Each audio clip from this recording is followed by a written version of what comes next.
Donnarumma to Man City.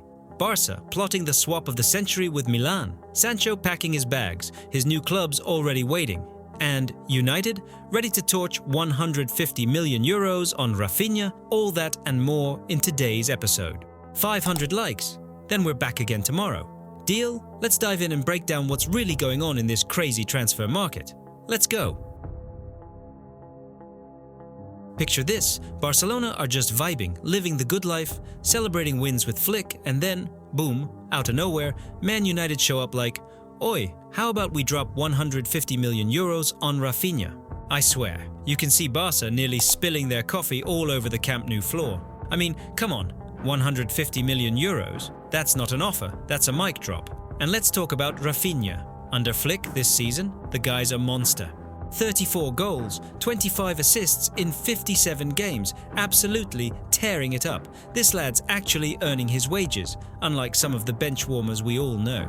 And while we're on it, you know who else works for free? Me. For you lot, my amazing viewers who somehow manage to watch every video but can't quite find that subscribe button. I see you, dodging it like United dodged the Champions League. Smash that button, it's free. Unlike Raphinha, who'll cost you 150 million euros just to say hi. Of course, Barca aren't just not selling him. They're probably wrapping him in bubble wrap between matches so nothing happens. The guy's pure gold right now, one of their most valuable assets. But when that kind of cash is dangled in front of you, even Barca, with all their pride, starts sweating bullets. And United? Oh, United. Always gotta make a massive statement, right? New era, new boss, let's throw money at the problem. Ruben Amorim's come in, and suddenly it's like, Raphinha's the chosen one. He'll save us, like it's EAFC career mode or something. Never mind, he just signed a new deal with Barca.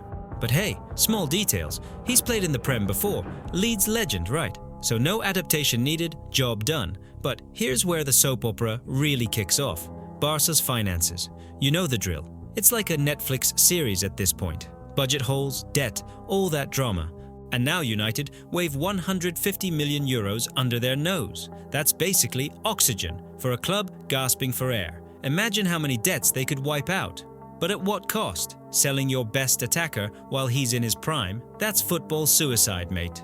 And Raphinha, the guy's 28. Perfect age, peak years. Does he stay where he's adored, bossing it in the Champions League? Or does he fancy swapping glory for a proper challenge?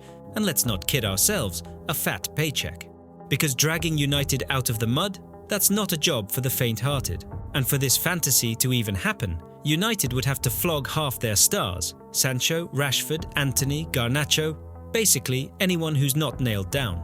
Oh, but don't worry, they'll raise 200 million euros and buy Raphinha. Easy peasy. Just sell the whole squad and hope for the best. Classic United. In the end, who seriously leaves a winning Barca playing in the UCL to join this version of United? Feels like a no-brainer.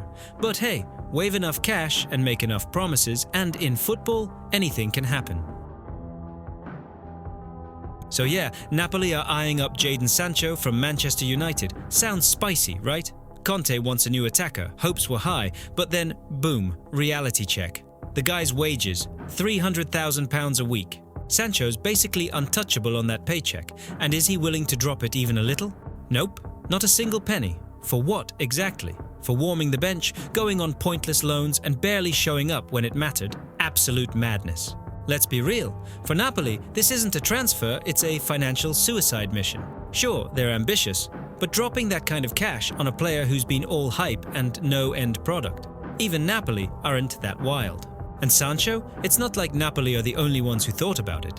Aston Villa had a peak, but ran for the hills when they saw the numbers. Chelsea? There was talk. United wanted around £25 million, but surprise, no deal.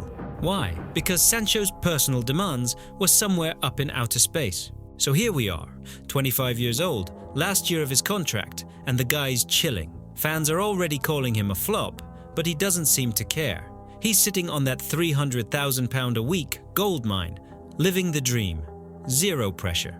I mean, why swap that for actual football? Real work, real competition. Just keep cashing those checks, right? Yeah, brutal. But that's how it looks. For clubs like Napoli, Sancho's a walking nightmare. No one's matching that salary, unless we're talking Al Hilal or someone throwing oil money around. And United? They've trapped themselves. How do you shift a player like that for decent cash? You don't. He'll probably sit tight till the contract's up and they'll get nothing. Or they'll have to let him go for peanuts. So that's where we're at. United in a mess. Sancho laughing all the way to the bank. What a saga. Son Heung-min is seriously packing his bags and heading out of Tottenham. And where to, you ask? Saudi Arabia, of course. Where else could it possibly be, right? So, get this. 3 Saudi clubs, we're talking Al Ahly, Al Qadsiya and even Al Nasser, are apparently ready to splash a whopping £34 million for our man Sonny. And what are Spurs thinking? You know the drill. Look, he's going to be 33 soon, his contract's up in a year. Why drag this out? We gotta cash in while we still can. Word on the street is they're even ready to let him go this summer, but only after their pre-season tour in South Korea. Yeah, first they squeeze every last bit of marketing juice out of his homeland tour, then they ship him off. Classic. Speaking of performance, last season Sonny only bagged 7 goals in the Premier League.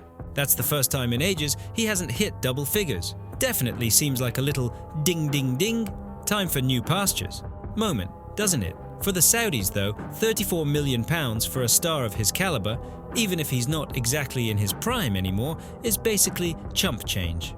Peanuts. Al Ahly especially are reportedly super keen to get Sonny on their left flank. So yeah, it really feels like the Son era at Tottenham is drawing to a close. Get ready for the fan tears, guys, and another blockbuster transfer fueled by Saudi petrodollars. It's gonna be a tough one for the loyal Spurs fan base. So long, legend. Or is it Salam Alaikum, new life? The Raphael LEÁO to Barça drama? Oh, it's back. And louder than ever. Summer's here, Barca are out here acting like they can't survive without a left winger, like the whole club's gonna collapse if they don't get one. And now, the latest gem from Italy. Milan are apparently ready to swap LEÁO for Ronald ARAÚJO. Yep, straight swap. No add-ons, no sweeteners. Just 1 for 1. You choking yet? ARAÚJO just signed a new deal, been singing I Love Barca on repeat. But sure, let's ship him out. Here's the fun bit. From July, ARAÚJO's release clause drops to €65 million, and Allegri, Milan's new boss. He's probably doodling ARAÚJO's name in hearts in his notebook right now. And for that price, Milan would hand-deliver LEÁO to Barca themselves, no problem. And LEÁO? This guy's been linked to Barca since forever. The Spanish press, Mundo Deportivo and friends keep pushing this he's head over heels for Barca story, saying he'd explode at Camp Nou.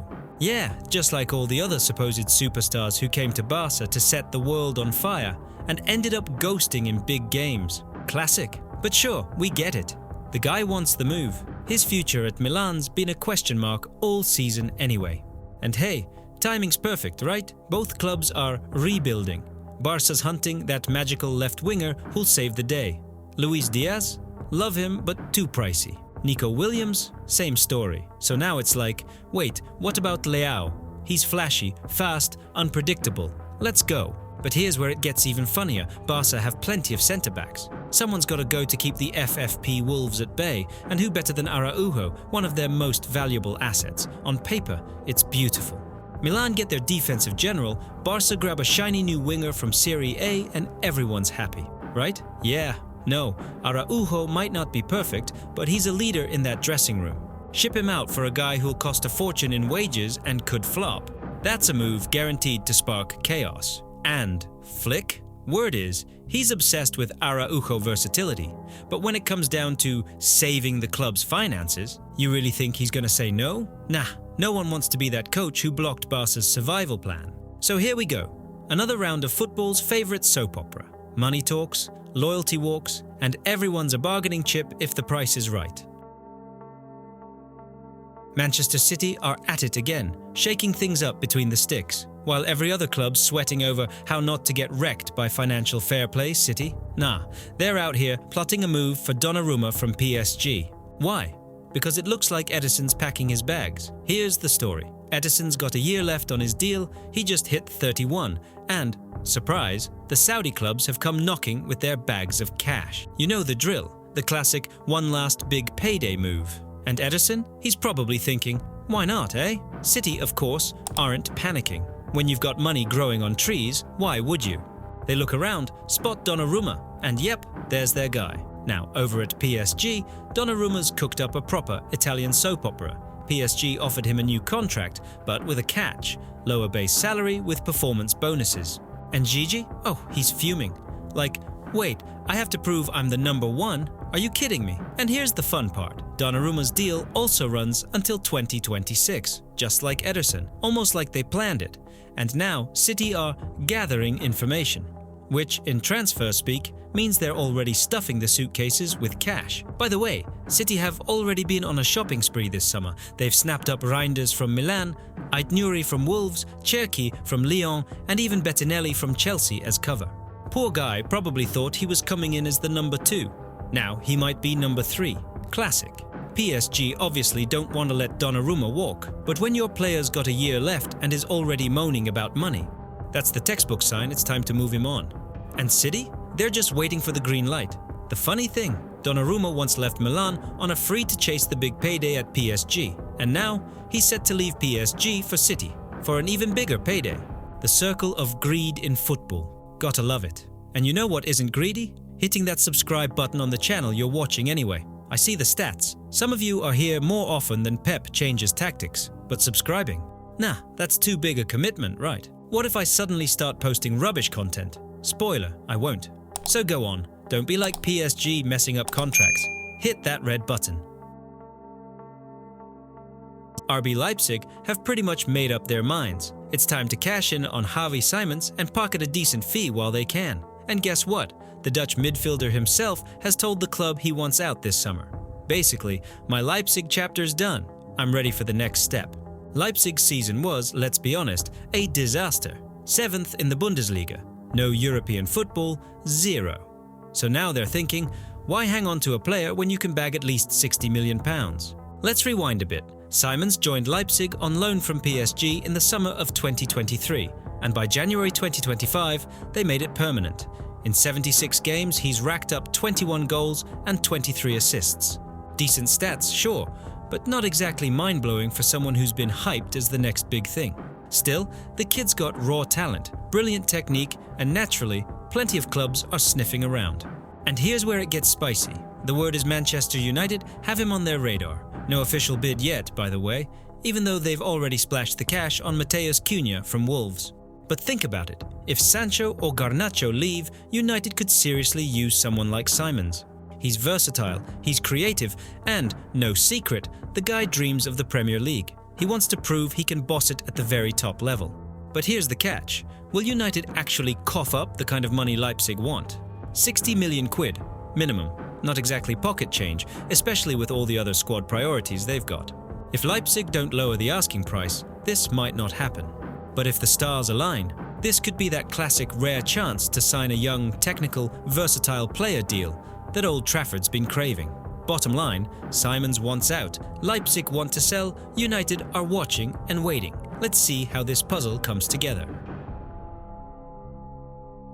So, Napoli are eyeing up Jack Grealish, but here's the kicker. His wages at City are absolutely insane. £300,000 a week. That's not just a lot, that's straight up ridiculous for Napoli's budget. And guess what? Napoli have already said, yeah, no chance we're paying that. So now what? Looks like City might have to chip in and cover half his wages just to make the deal happen. City want to get rid of him, but they don't want to take the full financial hit. And Napoli, they're sitting there like, thanks, but no thanks, at that price. And poor Jack, the guy's in no man's land right now.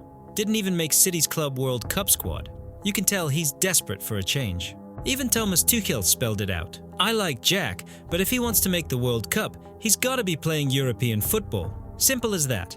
So yeah, if Grealish actually wants to save his career and have a shot at USA, he needs a club that's in Europe. Napoli could be that club, especially now that KDB's already there after leaving City on Pep's advice. But let's be real, Napoli aren't in a rush to send an official bid. And other Premier League clubs, they're watching this mess unfold, probably waiting to swoop in at the last minute if the price drops. Honestly, a loan feels way more likely than a full transfer right now. City are cool with it. They want Grealish to either get his act together or just go somewhere new without costing them a fortune. So yeah, it's a tricky one for Jack. He wants game time, he wants to be back in the England squad, but between that insane wage and his dodgy spot at City, finding the right move isn't easy. Where's he gonna end up? Napoli, if he swallows his pride on the salary, or somewhere else. This one's gonna be fun to watch.